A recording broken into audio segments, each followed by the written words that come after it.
Hey everybody, I'm Portia. And I'm Jamal. And together we're God's Got Jokes TV. And we're live. Hey, hey, we're live. We're live. Hey, hey, We're live. Tag somebody and press the share. Hey, we're live. Tag somebody and press the share. Hey, we're live. Tag somebody and press the share. Hey, we're live. We're live. We're live. Hey, hey, we're live. Hey everybody, welcome back to another episode of God's Got Jokes TV live, and we are so glad that you're joining with us, whether you're watching us on YouTube or Facebook Live. We're just glad that you're here, and so we hope that you will tag somebody, press the share, and share this video, as today we have another great episode for you. That's right, and it's Mother's Day. It is Mother's Day. Happy Mother's Day. Shout outs to all the mothers out there. Everybody who birthed somebody, everybody who took care of somebody, everybody who adopted somebody. You were a youth pastor and you took care of some kids. So happy Mother's Day to you, babe. Oh, thank you. I appreciate that. And so happy Mother's Day to everyone who embraces and embodies motherhood, whether you are someone who has birthed children, whether you are someone who has a desire to have children, whether you are someone who has had the opportunity to become pregnant and your womb was full and then now it is empty for life circumstances. Whatever has happened, whether you are a mother who decided to no longer keep her child, whether through giving her away or him or her away through adoption, or whether you decide to have an abortion, whatever you are, wherever you are, we know that Mother's Day can be a complicated and triggering day for some. For those who have lost their mothers, whose mothers have gone to glory, and for those whose children have gone to glory. So we're remembering all of the mothers today. Mothers who aren't able to have children, we're thinking of you too. So everybody, Lottie, Dottie, and everybody, happy Mother's Day to you, whether this is a joyful day or whether this is a difficult day. We're thinking of you on today. That's right. And I like to shout out my own mother, Belinda Gates. She raised me perfectly fine to the fine young man that you want to marry. Oh, hey, Mom Belinda Gates. I call her Mom B. Hey, Mom B. That's right. And so your mom is pretty dope, and I want to say Happy Mother's Day to my mother, Patricia Ann Williams. That's right. That's my mama. You know, I love her very, very much. And, it's so interesting because mothers and daughter relationships, I know, are got to be very different from mother-son relationships. That's true. I know the rearing has to be different. And I know that my mother and I, we are close. We're closer now than probably we've ever been. We've had some rough patches along the way. We've had some moments where, we were having some challenges, but we're in a good place now. I thank God. I know a lot can change in a year. This time last year, my mother and I were on completely different terms and spaces, but I think a good girls trip and a lot of talking through some things to help each other understand one another, we were able to really heal from some things, and we're still healing. And so shout out to my mother, who's a rock for me, who I love so much. Shout out to her for Happy Mother's Day. Yep. Shout outs to your mom. Your mom is great. Your mom is dope. I like that. The cool thing about being engaged is that now we both have two moms. Two mamas. So it's kind of like, one black woman as a mother is amazing, and now I have two. Now I can pretty much do anything, I feel like, because black women are amazing. Black mothers are amazing. Black mothers are dope. Put that on a t-shirt. Black mothers are dope. They really are. Your mom is really, really cool, and she's really super loving and super supportive. Yeah. I really appreciate Jamal's mom, as she has embraced me as a daughter. She didn't have any daughters. She just had boys, and so she's like, yay, a daughter. And so we get to talk about things like fashion and things like that, things that interest her. And so it's pretty cool. Do you like talking to my mom? Oh, I love talking to her. Every day. I do. Yeah. Your mom is awesome. Your mom is, just like my mom. Your mom accepted me as a son, almost instantly. I met her. She was like, oh, this is my son-in-law. Okay, let me feed you. It was cool. Your mother always wants to make sure that you're taking care of me. Like, she asks how I'm doing more than she asks you how you doing. Like, it's crazy. Every conversation, she like, how Jamal doing? What Jamal doing? Like, how's Jamal? What's Jamal doing? What you cooking Jamal for dinner? Like, don't make sure my son-in-law don't go hungry. Like, right. And so they're excited. They're excited about us getting married. They're excited about us joining our families together. Our families actually really love each other. So not just my mother, but of course my dad, but also my sister. Happy Mother's Day to my sister Patrice. Hi Jackson. Happy Mother's Day to my sister, as she has my nephew, who I super duper love. So I had to give that, shameless plug. Also, my aunt, Aunt Deborah, who's embraced you. Yes. And, Aunt Idola. And I mean, I can go on and on about all of the women in my family. Like, my mother's women, like, tribe of women, love Jamal. The aunties, my actual, like, aunties and play aunties all love Jamal. So it's really fun to have a community of women. Like, my mother couldn't raise me by herself, right? My mother had a community of women to really come together as a village, to really support her in her work of motherhood. And someone who I wish you could have met is my Grandma Minnie. Grandma Minnie, who you haven't had a chance to meet, because Grandma Minnie went to glory before I met Jamal. I know she would have loved you. Oh my gosh, Grandma Minnie would have loved Jamal. Jamal, you are Grandma Minnie approved. I believe it. That warms my heart, because y'all hold Grandma Minnie up to like such a high esteem in y'all family. So Grandma Minnie, for me to pass the Grandma Minnie test, it's like it makes my day.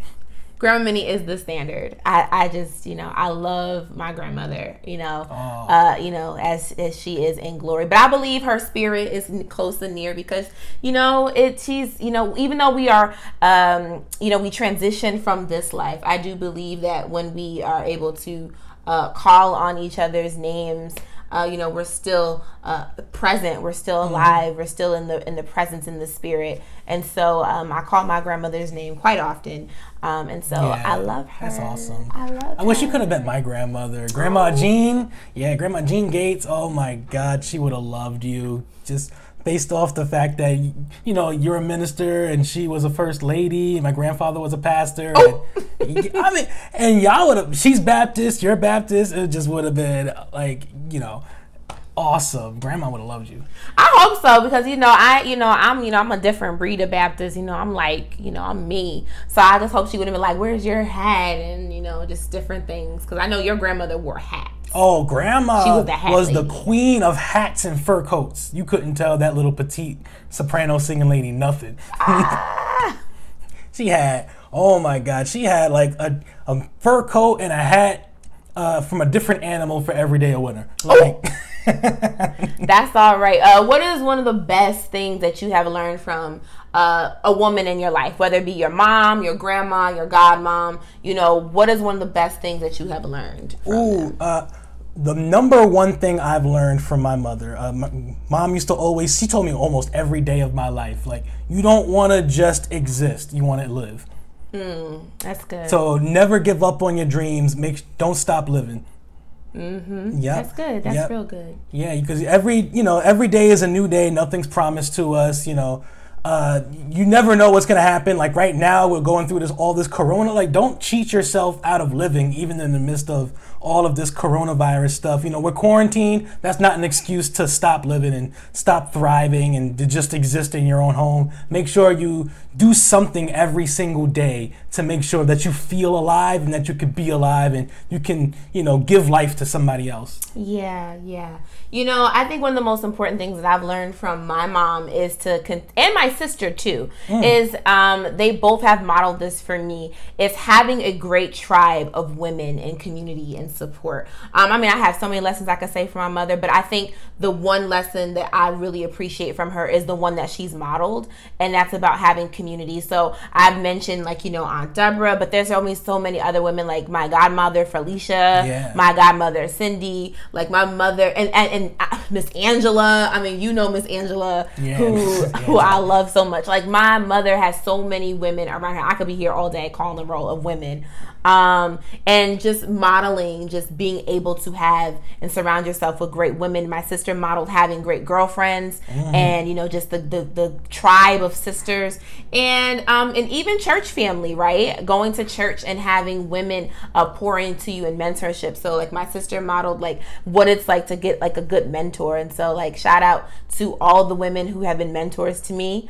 I could call that role too. We'd be here all day, but there's so many women. So my mother and sister definitely modeled about getting a community and village of women. So thank you, Mom. Thank you, all of the women in my life. Thank you to the entire community that helped raise Portia and allowed her to be the woman that she is today so that I can marry her. Aw, that's so sweet. Yeah, and so, you know, happy Mother's Day wherever you are. Okay, so right now we've got another segment that we have called In the Headlines. In the Headlines. Jamal, you want to talk about it? Yeah, you know, this week there's been a lot of stuff in the headlines. Some headlines a little bit more heavier than others, like most notably the unfortunate murder of Ahmed Aubrey. You know, he's a black man who was just jogging in Georgia, and unfortunately he was attacked and murdered. And as a black jogger, you know, it's just heavy. Like I went jogging after hearing the news, and I kept looking over my shoulder, even though I knew I was safe.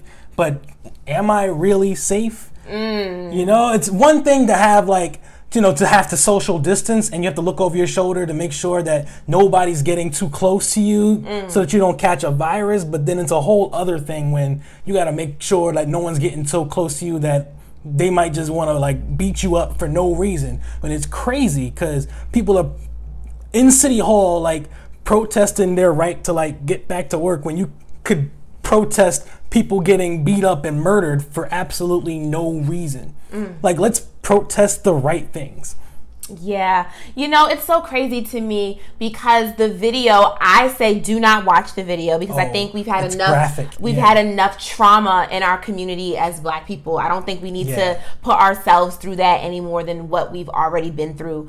I would say that it's been months, right? His murder took place months ago, and it's just now coming to light. And yeah, those white men were arrested, but you know, it's like, but how long, right? How long do we have to go through these things? How long do we have to wait for victory to come? How long do we have to wait for people just to respect black bodies, right? Why can't people just be who they be and be who we are, and without the fear of having to have our lives taken just for being ourselves? You know, I just wonder what we could be if people would just allow us to be ourselves. You know, whether we are, you know, woman, whether we are black, whether we are queer, whether we are poor, whether, you know, whatever our socio-economic, political location is. I just wish people were able to be themselves and to live and exist in the world without having to worry about, is someone going to take me out because of my color, because of my gender, because of my identity, because of my presentation, because of my whatever, fill in the blank, right? Could we just be ourselves? And I'm sorry that, you know, that you have to have another fear in the world as a black man. Like, I get scared, you know, sometimes, you know, driving. And here's the thing, this was domestic terrorism, right? This was terrorism in our community, in our country. This was terrorism, right? This was another lynching. And so it's really, really sad. It's really unfortunate. I pray for Ahmad's mother and family and loved ones who have been outcrying for this, for this to come out, you know, for this information to come out, you know, so that justice can be sought. Yeah. Also in the headlines more recently, you know, we hate to lose people in our community because black people, we love our own. We love our own. You know, we lost Little Richard. Wow! I don't know. Good golly, Miss Molly. We lost Little Richard. Little Richard. You know, Little Richard, I loved Little Richard. I really, really did. I'm gonna, you know, put that out there.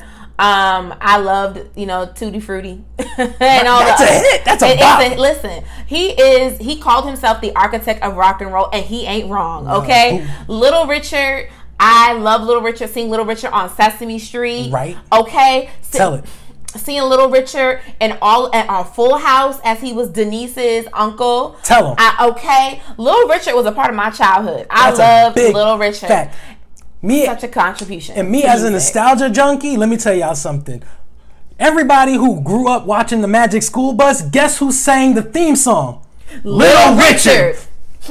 Remember Casper the Friendly Ghost, and remember the song at the end? Who was that? Little Richard. Exactly. So Little Richard put on for all of the kids of the 90s. That's too. Right. Okay, and so I'm gonna miss Little Richard. I appreciate everything that he's contributed to music and to culture. Shout out to Little Richard, R.I.P. We speak your name as well. That's a big fact. We also lost Andre Harrell. Oh, Andre Harrell. Yeah, Andre Harrell. Andre Harrell, founder of Uptown Records, who was mentored by Russell Simmons of Def Jam Records, and put Puffy on so Puffy could found Bad Boy Records. Right? He did so much. Who discovered so many people. When we talk about the 90s, when we talk about that era of great music, you cannot talk about it without Andre Harrell. He signed so many people and gave so many people their break. And so we remember black people at that. Hello. A lot of people say they're for the culture. This man made sure he was for the culture. Say so. Right? Say so. And there's so many people that Andre was connected to, so many people that love Andre, and this is going to be a really, really tough loss for the music industry and a really tough loss for the world. And so we speak your name, Andre Harrell. And you know who else passed away? This is actually really new news. Betty Wright. No. Yes. Betty Wright, tonight is the night. Betty Wright, a do-right woman. Betty Wright, okay? This Betty Wright. Not Betty White, no. Betty Wright. Betty Wright. Get it right, Betty Wright. And she passed away. And she gave us a lot of great music too. And so every time I hear Betty Wright music, I think about my grandmother. And I called her this morning, my grandmother Louise, my mother's mother. I called her and actually played the song. So my grandmother Louise has Alzheimer's. And I actually put the song, I said, hey grandma, you remember this song? And as soon as the song came on, she said, that's a do-right woman. Do-right woman, a cleanup woman. Cleanup woman. There we go. My bad. Get it right for Grandma Louise. Gotta get it right. Betty Wright. She let me know. She's like, I know that song. And it brought me so much joy that she knew it right away. Right. And they said that music helps people who have Alzheimer's and dementia kind of come, to some of the cognitive senses, and some of their memories start to resurface. And so it was really great having the opportunity to hear my grandmother's voice. That's amazing. I'm glad you got to have that moment with your grandmother. Yeah. It was really cool. So Betty Wright, we speak your name. Yep. That's the headlines. At least what we remember. So we're gonna move on to another segment, a fan favorite segment called What We're Watching. Hey, let's do it one more time. Fan favorite segment called What We're Watching. All right. Hey, it's a live show. Yeah, right. So it's all good, and it's cool because I said what, and Jamal's like, what we're watching. I was like, yeah, that's it. So. It's all good, y'all. What we're watching. We always watching something. And what we watched this week? This week we watched, we're in the process of watching a show called Hollywood that's on Netflix. Really good so far. Really, really good. Yeah. Ryan Murphy. If you're into Ryan Murphy's works on FX like Pose, I love Pose. And if you're into American Horror Story, those are Ryan Murphy works. He has a show, a limited series on Netflix called Hollywood. And so we've been watching that. We're halfway through it. And I say it's really good. I've been enjoying it. Yeah, I've been enjoying it too. The story is really captivating. They take their time with every character. Like, sometimes you watch a series, they focus on one character too much. Like, this character development in this series is so good. Like, I have trouble deciphering who actually is the main character because every character is getting their just dessert. Yeah, I think so. And I love series like that because I just want to know everything about every character, and I'm just so invested in all of their stories. Yeah, I think so too. I think Ryan Murphy is a very strong creator of storytelling, right? I think the stories that they're telling on this show are just phenomenal. From race to sexuality to class to working, like, you know, labor and all of these different things, and it's all taking place in Hollywood. It's a bunch of people who are really trying to make their big break. There are people who are in the industry who are invested, and then there's a bunch of younger up and coming people who are trying to make their break in the industry as actors, as writers, and you're following the journey of these people as they're trying to break into the industry. And the cool thing is, this is old Hollywood, not new Hollywood. Oh yeah, so he's Hollywood. addressing all of these themes like in the context of old Hollywood, and he's doing it in a very natural way. Like, nothing feels forced. It doesn't feel forced. Yeah. It's like, wow, here's a story that we're all entering into. And so we watched that. And another thing that we watched on Netflix, as you may or may not have heard, former First Lady Michelle Obama, she is my forever First Lady. Mm-hmm. You know, I call her the Forever Floatess. She has Forever Floatess. Forever The Floatess. double F. Double F, there we go. Double Floatess, Forever Floatess, hey, had put out a documentary based on her book and the tour that she did for Becoming. I actually really enjoyed it, and it was, I know what my favorite part was? What? The fact that it was quick and to the point. It didn't drag. Right. It moved, and it told a good story and some insight into Michelle's world. It was really good. Like, it was really insightful. I got to hear what Malia sounds like for the first time. Yeah! Like, you know, as much as the Obamas and their kids were in the spotlight, like, you never hear their kids talk. Never. Like, shout outs to them for protecting their children in that way. Yeah. Because no one needs to be so close up on somebody's child that you know what their voice sounds like as they grow up. But it was the first time I got to hear her voice, and they're so supportive of their mother. And Barack, of course, he's so supportive of Michelle. Like, very much so. Didn't steal her spotlight, let her have it. And it was just really cool to see that family, like, in the context of being outside of the White House. Yeah, I think it was good. Like, the life after, like her humble beginnings to kind of things, the events leading up to him becoming president, and just kind of how the media shaped her and how she was trying to figure out how to do this thing called being in the public eye of politics. Being very capable of handling herself, but just some of the backlash that she's experienced, and then just kind of like how she has is having this Phoenix moment to rise again. And so I think it's beautiful. I love it. I think it's wonderful. So check that out as well. Of course, we're always watching Insecure. Check that out. Of course, we're always watching that, but we're not gonna spend no time on that because we want to get to this other thing that we watched last night. Woo, was honey. Jill Scott versus Erykah Badu. Woo! Oh man, it was just, I mean, it was amazing. It was amazing. I mean, I gave a little bit of commentary on Twitter and on Instagram. Follow me at Portionality. Yes. And you can follow Jamal at Jamal Rich Comedy. Tell him. So I we watched together, and we had a great time just enjoying the music. It was such a celebration. It wasn't a battle. It was a celebration of music. And it wasn't even, like you said, it wasn't a battle. I call it a marathon of vibes. A marathon of vibes. Yeah. It was a vibe. Because it went for 3 hours, but you didn't feel like it was dragging on at all. Nah, it wasn't. Like, and there was just so many things. I mean, I just loved about the way they were able to uplift each other, and just displaying this mutual love and affection for one another. Cheering each other on each turn, and just taking time out to be like, I love when you put out that record or something like that. It was really cool to see that type of unity and camaraderie in music, especially among black women, because a lot of times our women are depicted to be like at each other's throats or constantly battling each other. Yeah, it was really good to see us in a great light, in a positive light, a light that I see all the time, but that may not always be projected into the world, which is why we're always so intentional these days about what we're doing and how we can celebrate sisterhood and black womanhood and just like really putting it out there. So I loved it, just like on a main stage. I thought it was dope. I mean, I think I've said that like 1,000 times. Like, I don't know what else to say. Dope is dope until it's not dope, but it was dope. Okay, so let's go through it, right? So we heard some Jill Scott. So first they opened up with You Got Me. Right. Right, and I had no idea that Jill Scott wrote that song for Erykah Badu. And Erykah Badu sang it. Right. Now, I knew that there was a Jill Scott version, but I didn't know that she wrote it. And it was the first song she ever wrote. Like, ever. Who knew?